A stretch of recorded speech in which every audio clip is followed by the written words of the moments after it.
or "Stop it, you're hurting my dad." Their request is what they want. They just want it to all go away. They want it all to stop. Why? Because it really does hurt.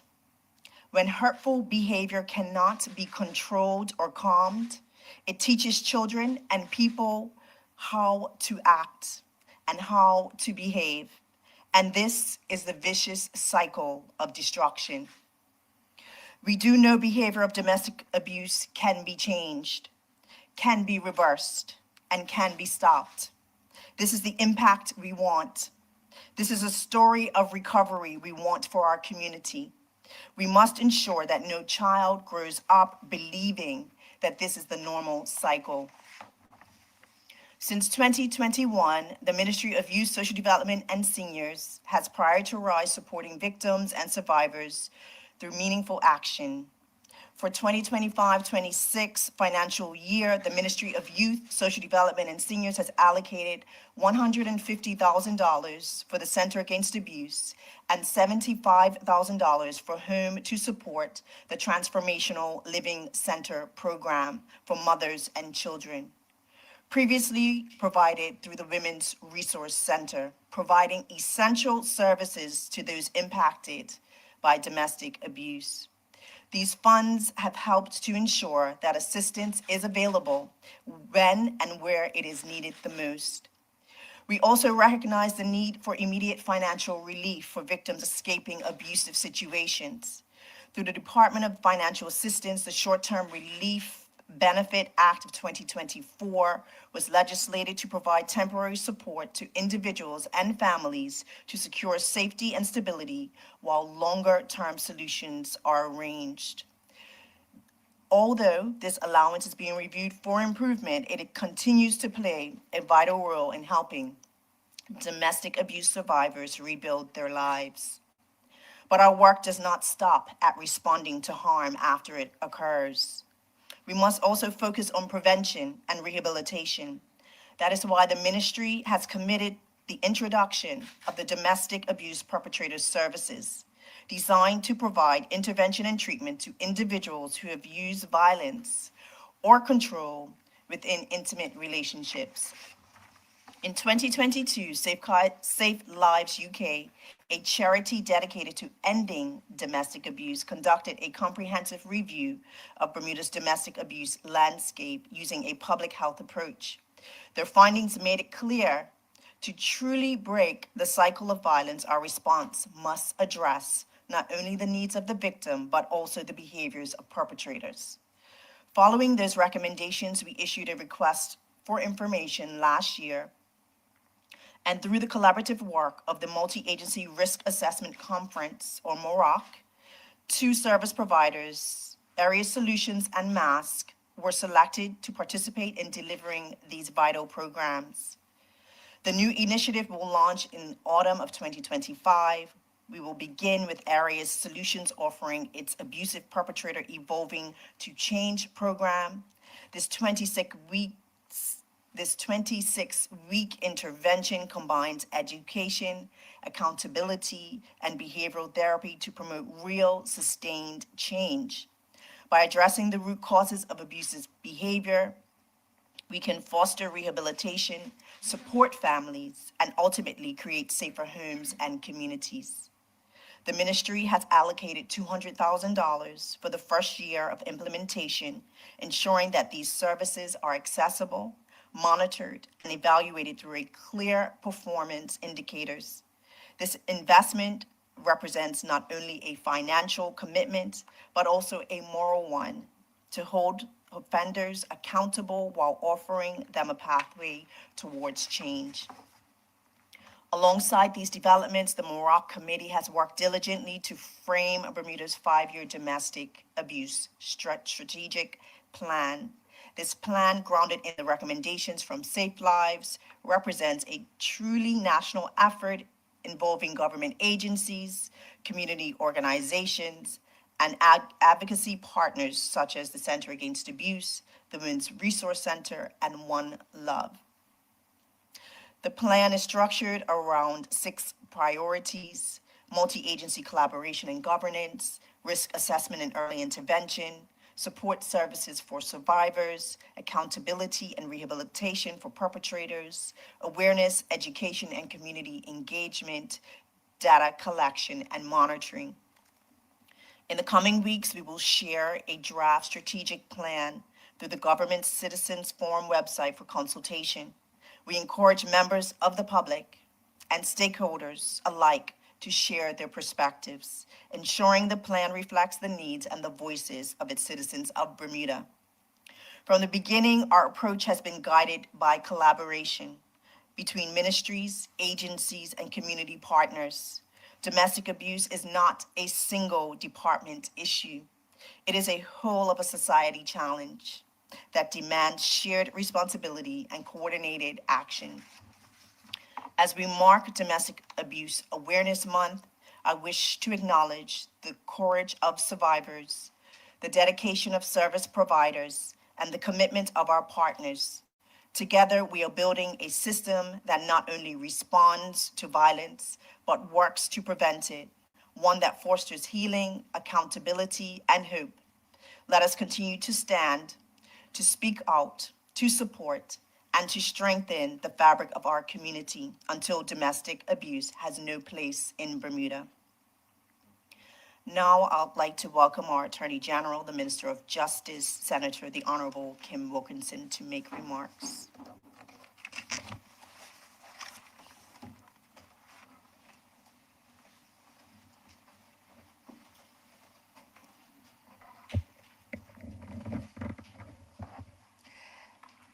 Thank you, Minister Furbert, and good.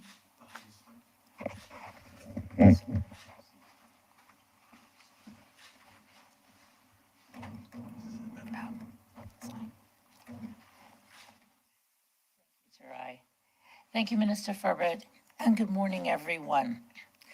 I want to begin by acknowledging how important it is that we come together publicly to talk about domestic abuse. This is not an easy subject. It is deeply personal, and for far too many people, it is a painful reality that they are living with right now. But that is exactly why we must continue to bring it into the open. This month, which is coming to a close, has given us an opportunity to shine a light on an issue that I believe, quite frankly, has lived in the shadows for too long. We are here not only to raise awareness, but to show that this government is taking deliberate, practical steps to strengthen how Bermuda responds to domestic abuse. For me, this issue goes well beyond my role as Attorney General. Yes, my ministry is responsible for legislation and justice policy, but I also know the human cost of domestic abuse as it is felt long before anyone enters a courtroom. It affects children, families, entire communities. Our response must be both compassionate and coordinated and informed by those who experience it. Earlier this year, we took an important step in that direction with the creation of the Domestic Abuse Reform Steering Committee, or DARSC, a robust cross-ministry, cross-department initiative. Let me make it clear that this is not just another government committee. Rather, it is a group of senior people from across the justice system, social services, the Bermuda Police, the Office of the Director of Public Prosecutions, financial assistance, the Department of Child and Family Services, and other agencies who are working together with one clear purpose: to strengthen how Bermuda prevents, responds to, and ultimately reduces domestic abuse. This committee has been structured around two working groups. One, looking closely at the legal and procedural side, and the other focused on social services, housing, health, and community education. That combination matters. It means we're not only looking at how the system responds after harm is done, but how we can make it easier for victims to access help and for families to rebuild their lives. Some of the key areas already focused on include developing new legislative proposals, including potential changes to the criminal code and the creation of a Domestic Abuse Act, as well as changes to financial assistance regulations, which my colleague has just spoken about, to close the gap where victim survivors are left without resources. These committees are looking at how we can strengthen protection for victims and witnesses, and how domestic abuse cases are handled in family court, especially when children are involved. They are also working to improve coordination between agencies so that when someone comes forward for help, they are not left to navigate the system on their own. We also want to expand treatment programs for offenders, which my colleague has also just talked about, and I'm happy to report that those perpetrator services will also be initiated inside the walls of Westgate. Because responding effectively is not just about laws. It is also about people, about building trust, and ensuring that when victims do seek help, they are met with understanding and action. This work is closely connected to the 5-year domestic abuse strategic plan Minister Furbert just spoke about. The research behind the strategic plan established the necessity for this committee. It is intended to reduce silos so that we can get every single government resource on the same page at the same time to ensure a continuum of care, from support through legal proceedings to health care, from financial assistance to housing support. Domestic abuse is a complex cultural issue within Bermuda. Far too many families are affected, and as we confront the problems of national violence, we must understand that domestic abuse is one root cause. Addressing the origins and providing support means we are not only helping a family in immediate crisis, but we are preventing further harm being inflicted on our community in the future. I want to acknowledge the dedication of our community partners, including the Women's Resource Center and the Center Against Abuse, who have long been on the front lines of this issue. Their input and their place at the table has been critical in shaping our continued partnership and will be essential for going forward. We are also making progress on establishing, as I have talked about already, the dedicated domestic violence court program.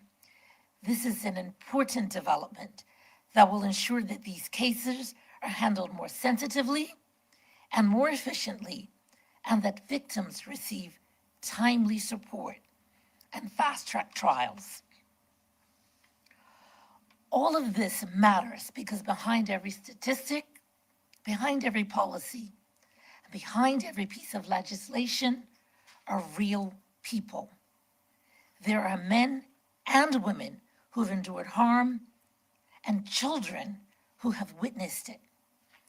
There are families trying to rebuild from the ashes of immediate generational harm. This is why I am so personally invested in this issue. Domestic abuse is not something we can accept as inevitable. It is something we must confront together with urgency and purpose. As we've already stated, October is Domestic Awareness Month. That month is coming to a close, but our work will not end when the month ends. So this is a long-term commitment. We will take sustained effort from government, from community partners, and from the public. And if we do this well, we will help to create a safer, more supportive Bermuda for everyone. Thank you. Thank you, Attorney General, and thank you, Minister Furbert, for your joint briefing. At this time, we'll start with Minister Wilkerson. We'll invite media questions, starting with the Royal Gazette. Any questions for the AG? And then we'll switch to Minister Furbert.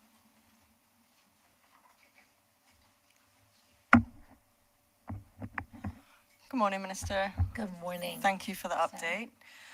It was good to hear at least some information about Domestic Violence Act, and you spoke there about the importance of urgency and purpose, and I believe that this act is perhaps believed in the community by some as long overdue. What work has been done, and what are the timelines for this to be implemented and enacted in Bermuda? Thank you, Sarah. And let me just say, I agree. I think that many members of our community have said legislation is a long time coming. But I think there's two important things. One is that the creation of a Domestic Abuse Act is a small part of addressing this problem. And I think we're talking about the cultural changes that have to be made in this community, how we think about domestic violence. As I said, that they don't assume that it's inevitable, that this is just something that happens, that we start to culture where we're caring about this issue and we're addressing it in a more systemic way. So timing, it is on my charge sheet for the first quarter of the new session.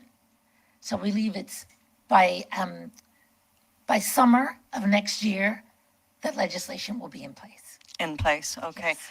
Can you speak to the purpose of this act? What really is it aiming to achieve that we don't have already under current law? Thank you. There are a number of things that currently, the way that we're dealing with domestic violence, we under the criminal code. So this will be an opportunity to take things that affect victims of this type of abuse specifically and put them in a single act that can be referenced. So we're looking at now, Sarah, things like strangulation, right? We know that if there are incident reports of strangulation, right, the chances of that resulting in something far more serious and even potentially deadly in a later incident are things that we know statistically are likely to be sounders. So strangulation is one of those things.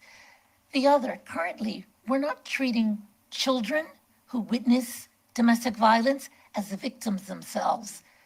That is one of the changes.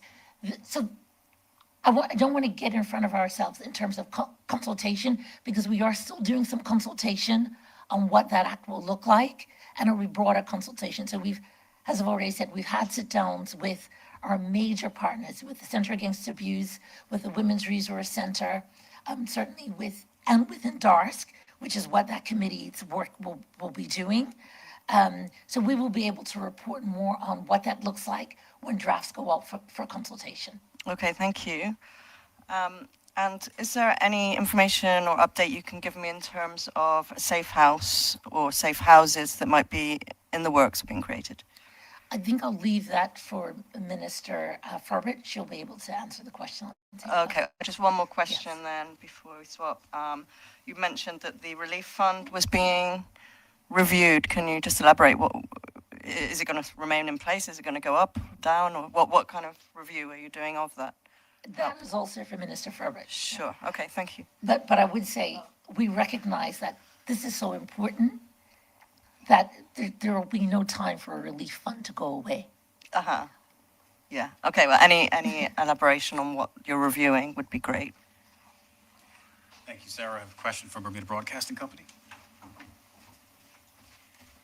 Good morning, Senator Wilkerson. Thanks for your time. Good morning, Jasmine. Thank Morning.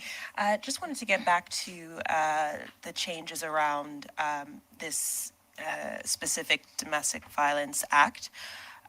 Speaking with advocates in the community, they've long talked about coercive control, which may look like financial manipulation, humiliation, things that may not outright look like domestic violence, but ultimately fall under this category and can be more lethal in certain situations.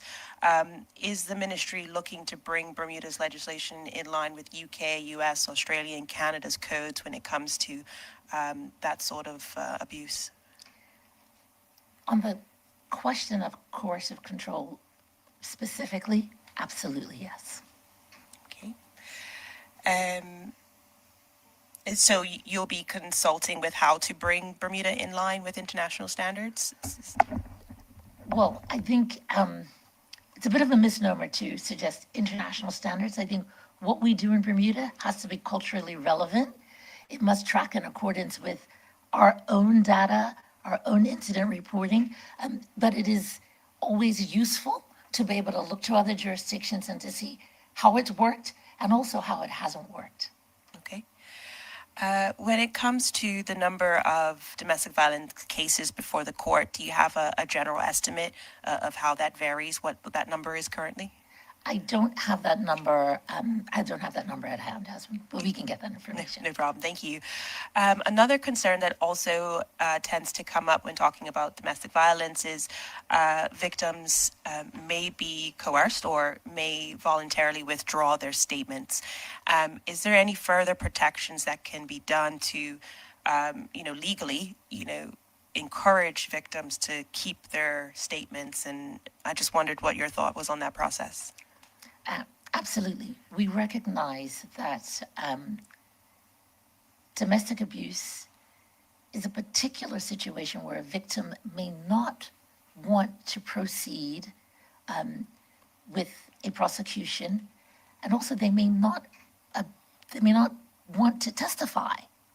And so that is absolutely what is being looked at in the framing out of the new pieces of legislation, that matters can proceed without a victim. Mm-hmm.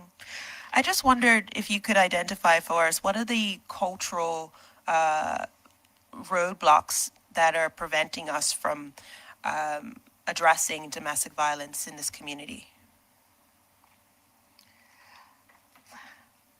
I might punt that one to Minister Furbert, but because I think it is a cultural thing. I was at the Department of Culture storytelling session, haunted ghost stories over the weekend, and there's a beautiful telling of the story of Anna Skeeters, and people would know that that was a case where the whole of the Somerset community, back in 1864 or something, knew that this woman was being domestically abused. People heard the fights going on at her home. And it was only after she'd been murdered, or after she'd gone missing and there was a search for her body, that people began to talk about the fact that something untoward is going on in that house next door.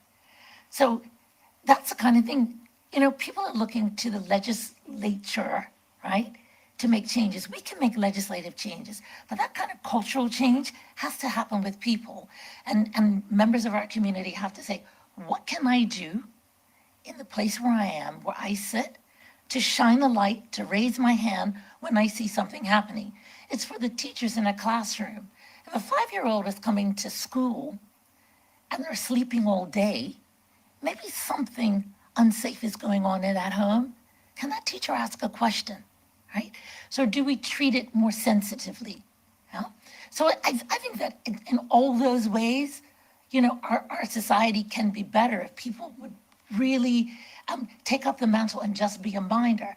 I think for years and years and generations, these matters have been swept under the carpet, and it's just, that goes on in that house, and it's not our business. It has to be everybody's business. And the reason it's everybody's business is because when children who witness that kind of trauma grow up, something else happens, and it doesn't just stay in one household. It's an issue for all of us.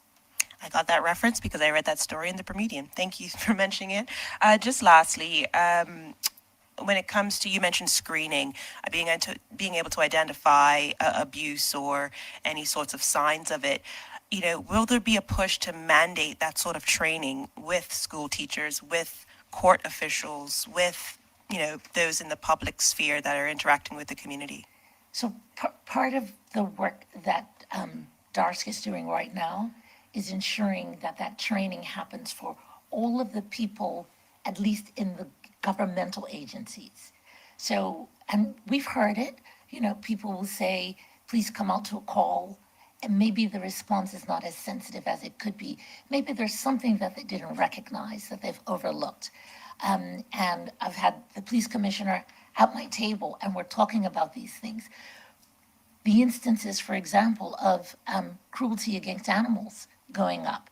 We know that there's a direct correlation between that type of thing and, serious instances of domestic violence. So looking at all of that. So short answer is yes, training across all governmental agencies where people are in touch with potential victims.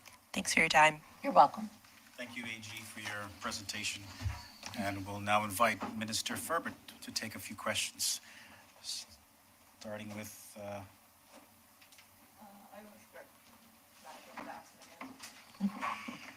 Royal Gazette.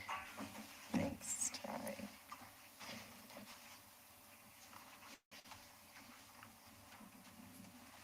What was my question? This in regards to the safe housing was one.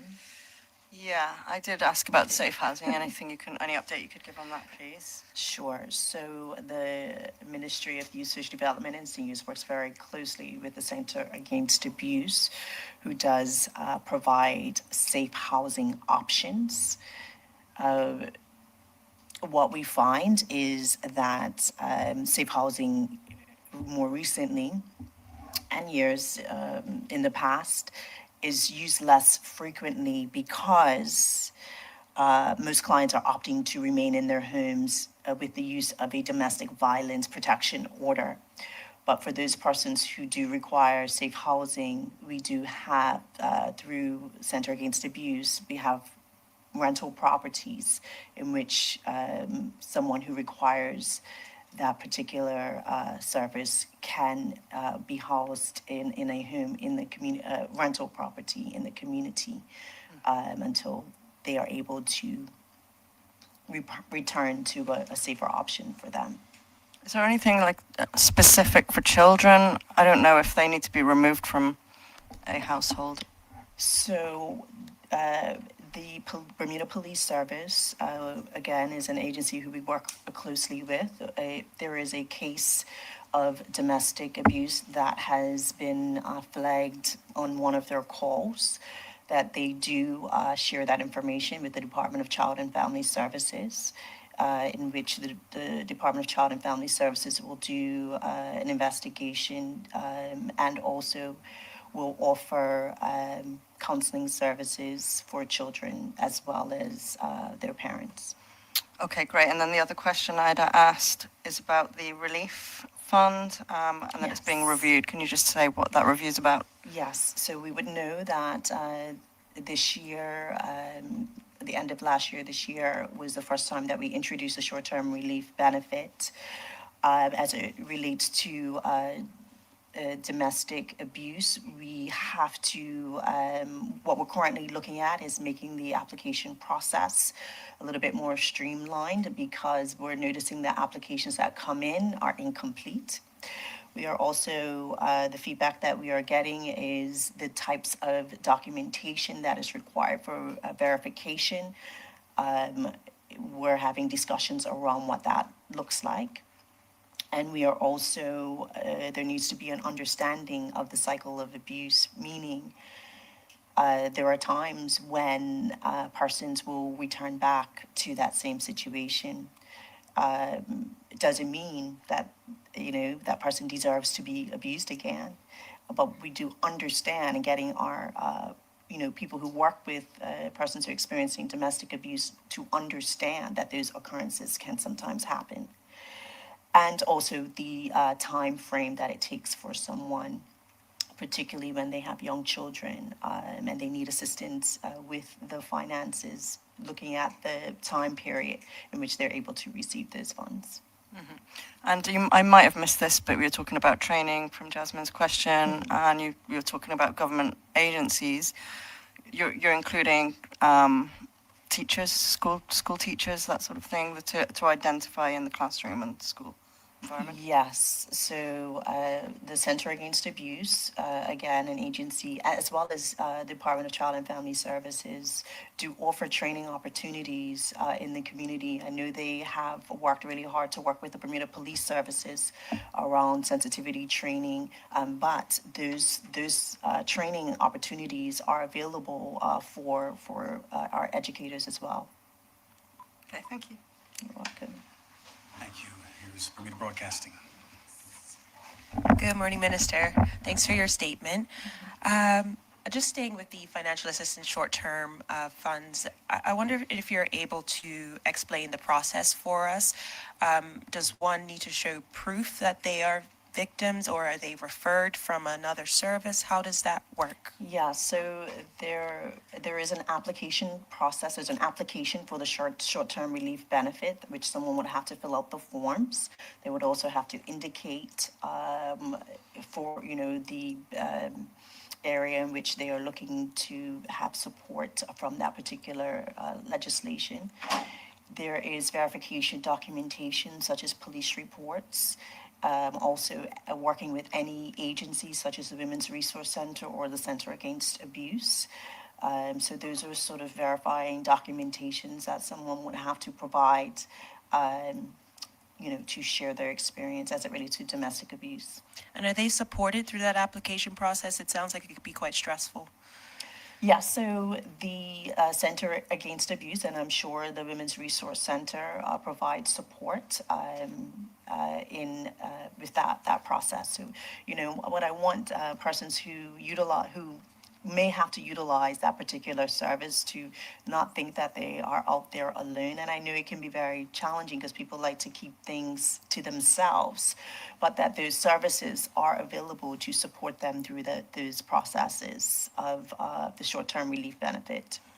Just to get a sense of the gravity of the situation, are you able to share how many people have benefited from this service and or how much has been paid out specifically?